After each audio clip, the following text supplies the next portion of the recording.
80% luck, 20% skill, 15% concentrated power of will, 5% pleasure, 50% pain, and 100% reason to remember the name. Corrine Jackson here, and I am the author of If I Lie and Touched, which are both young adult novels that will be out later this year. In 2010, Julie Just of the New York Times wrote a controversial article about the parent problem in YA Lit. Basically, she said that young protagonists are given ringside seats to moms and dads bitterly divorcing, abusing, or leaving. Now, though Just seemed to describe this as a new problem, there was actually a previous article in 1989 called All in the Family, Parents in Teen Fiction that had this same criticism almost exactly. Now, Joyce Berner in her 1989 article said, peruse the book reviews of the past few years and notice how many parental figures mentioned fall into one of two categories, ineffectual or antagonistic. Many of the teenage characters don't even seem to have parents, or if they do, the parents are only minimally involved in their children's lives. Parents may remain so far in the background that they have little or no role in or impact on the stories. Now, basically, both of these columnists are arguing that the number of bad parents that exist in YA Lit is disproportionate to the number of bad parents that exist in real life. I do want to point out, it's not an accident that YA authors are using these bad, missing, or abusive parents in their literature. There's a good reason behind it. Now, there was a novel genre that was really popular in the Victorian era, and it's a Buildings Roman novel. And what that means is that it's a coming-of-age novel. And what was a requirement for a novel to be classified that way was that most generally, the story of it had to be the single individual's growth and development. We had to spur the hero or heroine on their journey. Some form of loss or discontent had to jar them at an early stage away from wherever they were with a home or a family. And then the process of maturity had to be long and hard, with lots of clashes against what they needed and what they desired, and then what society thought they should have or who they should be.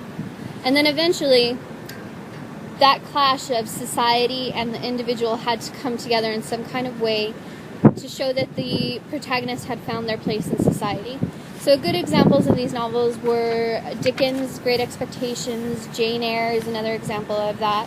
Technically, young adult novels would not necessarily be classified as Buildings Roman because we're not seeing that growth from young adult to adult, but we are, in the spirit of it, seeing who the young adult thinks they might want to be when they become an adult by the end of the book. Now, if you notice in the two examples that I threw out, Great Expectations and Jane Eyre, both of those novels had main characters that were orphans. Now, that was how these authors would take these characters on a hero's journey.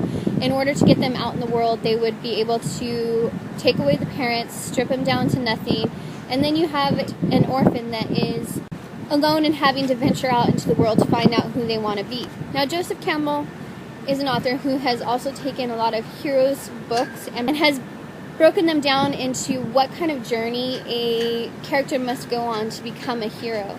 And the first stage of that is a break from home and family, just like the Buildings Roman novel. They have to be taken out of that comfort of what home and family is in order to be tried, in order to find out who they're going to become. They must go through trials and tribulations and conflict. So basically, my hypothesis was that YA authors are not writing a bunch of orphans, but what we're doing is we're creating a kind of new orphan.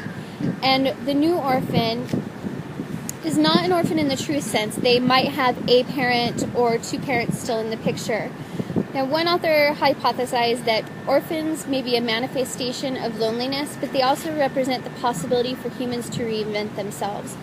And what else are we doing in YA novels except looking at the possibilities of who we could become? So these new orphans are the heroes of young adult novels. They are the children of the divorced single parent archetype. They are the children of the abusive parent, whether that's emotional or physical. And then they are the children of the absent parent.